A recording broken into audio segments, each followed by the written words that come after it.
Сайн байцгаана уу хүүхдүүдээ. Өнөөдрийнхөө хичээлээр хоёр оронтой тоог хоёр дахин ихсгэх гэсэн хичээлийг үзье. За бид хэд өмнө хичээлээрээ нэг оронтой тоог нэг оронтой тоонд үржүүлэхийг үзсэн тийм ээ. Дөрвийг хоёроор үржүүлэхээр хэд гарах хэлээ хүүхдүүдээ? 2 дөрвийн 8. За 34-ийг 2-т үржүүлээ. Эхлээд 2-ыг нэгжийн орон буюу 4-т үржүүлнэ. 2 4-ийн 8. Одоо 2-ыг 10-ийн орон буюу 3-аар үржүүлье. 2 3-ийн 6. Гэт 68 гарах байна. Хорон ангийг хаана тавьж байгааг нь сайтар ажиллая шүү хүүхдүүдээ. Дараа нь 43-ыг 2-т үржүүлье. 2-ыг эхлээд нэгжийн оронгоор үржүүлнэ тийм ээ. 2 3-ийн 6. 2 4-ийн 8. За хорон ангийг сайтар ажиллая шүү. 2 дугаар үржигдэхүүнийг нэгжийн ангиар үржүүлэхээр үржүүрийг нэгжийн орны доод тал тавина.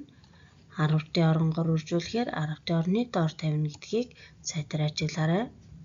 Дараагийн тоо 62-ыг 2-оор үржүүлнэ. Эхлээд 2-ыг 2-оор үржүүлнэ. 2 2-ийн 4. 2-ыг одоо 6-гаар үржүүлнэ. 2 6 12. 124 гарах нь байна. За одоо бүгдээрээ өөрийгөө сориоройг ажиллацгаая.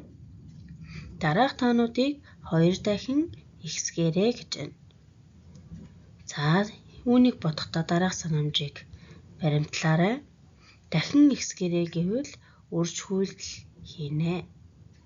Тэгэхээр 2 дахин ихсгээрэй гэхээр тоодос бүрийг 2-оор үржүүлнэ гэсэн үг. Жишээлх юм бол 33 гэсэн тоог 2-оор үржүүлье. 2-ыг 3-т үржлээ 6. 2-ыг 3-т үржлээ 6. 66 гарах нь байна. Одоо хүүхдүүд та нар 44-ийг 2 дахин ихсгэнэ. 42-ыг 2 дахин ихсгэнэ.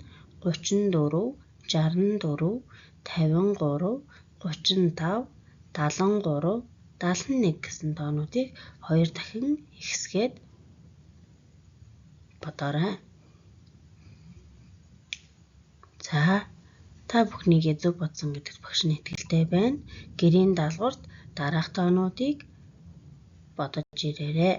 Өнөөдрийнхөө хичээлд анхааралтай оролцсон хүүхдүүддээ баярлалаа.